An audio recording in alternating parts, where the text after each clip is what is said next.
Our Bible verse of the video goes as follows in Ecclesiastes 5:10. He who loves silver will not be satisfied with silver, nor he who loves abundance with increase. This is also vanity.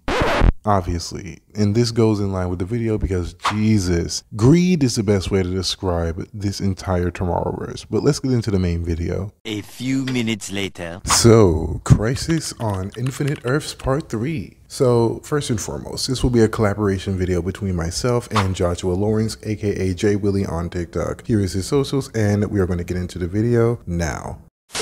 I'm kind of mad that this film is it's just really, this film should hit way harder, but it just feels like a hollow shell of what Crisis on Infinite Earths should be. This film is freaking dead to me.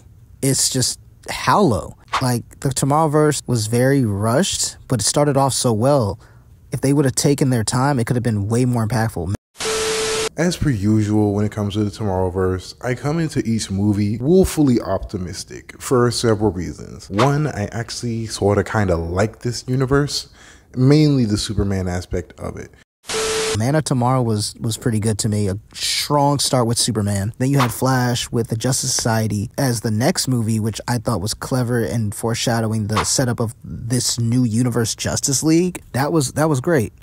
Then you had Batman Long Halloween, which I'm like, okay, they're cooking. Batman's starting out. They're really going to set up the Justice League.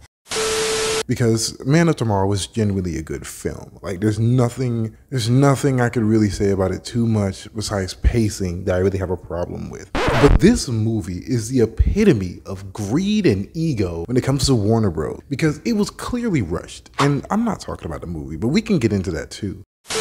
And then we had Legion of Superheroes, where it seems like the Justice League is already formed. I don't like how that was rushed. That it's like they were jumping through that. And then you had a trash Green Lantern film. They butchered Jon Stewart's character. They basically made him Kyle Rayner. They butchered him. Literally, the animation started to take a nosedive so fast when it came to the Tomorrowverse. Literally, I think the best it's looked as far as the Tomorrowverse was the Long Halloween series of films. Other than that, the rest of it was just like bare bones, whatever animation. And it shows in the presentation. Presentation is everything when it comes to these type of things because it's a visual media first and foremost. Presentation for what you want us to care about isn't the greatest. And it's been consistent throughout Man of Tomorrow or the Tomorrowverse, however you want to call it. It's just been miss after miss after miss.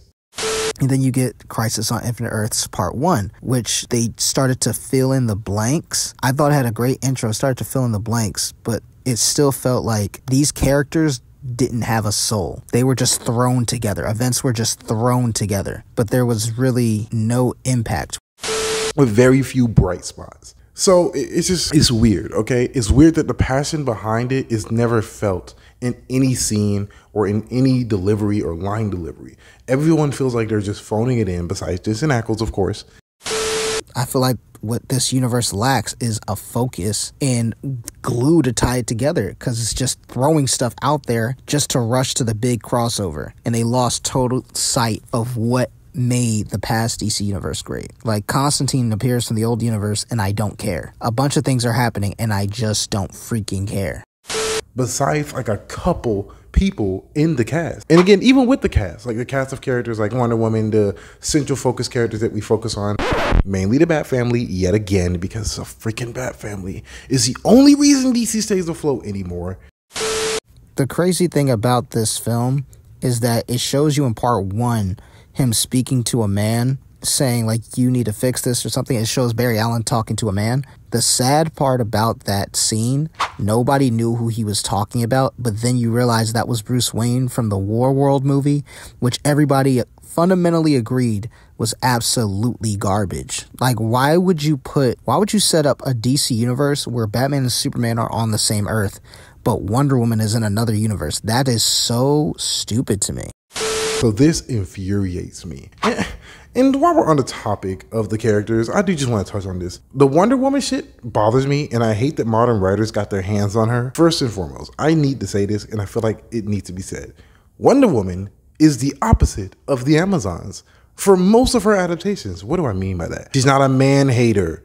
I don't understand why this is so hard to remember about her character. The whole reason why she's not on Themyscira, the whole reason why she cares, at least as far as modern interpretations go, is because she found man's world wondrous. She saw the flaws and faults in man, yet still chose to fight for the man and to fight for the people of the world.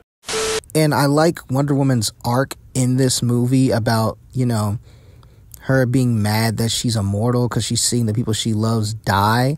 But I don't like how she would put little sly comments about men in there. That was kind of weird and out of place to me. And speaking of other characters who were just butchered in the Tomorrowverse in general, I would say Batman. Batman actually had a great start, but the problem is, and this is the problem with a lot of media when it comes to Batman himself, how they write him, the writers let the memes write Batman.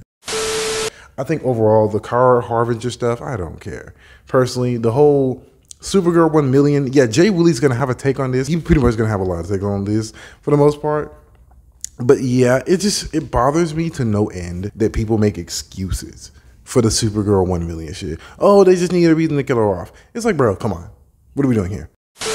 Now, I necessarily didn't have a problem with Supergirl 1 million. My only issue is that it kind of served no purpose but to give you an excuse of how she would die.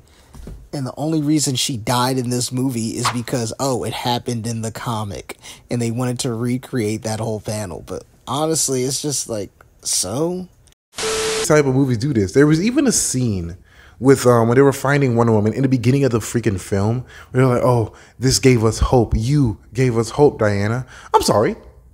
Do you not have two Superman? Do you not have two Supermen on this team? Hope is literally his entire character. There's no argument. There's no discussion. Superman's literally the hope of tomorrow. And the very fact that they just give it to Wonder Woman, and they do this a lot with the women in the movie. They give the women any scene that makes them one-up the guys. Like, they just diminish what these characters mean. You had a room full of detective superhero freaking sidekicks, and you're telling me that freaking Lois Lane figured out Lex was bullshitting? Certain things are already screwed up within the universe, and it's a shame because it did have a lot of potential. But, you know, it is what it is.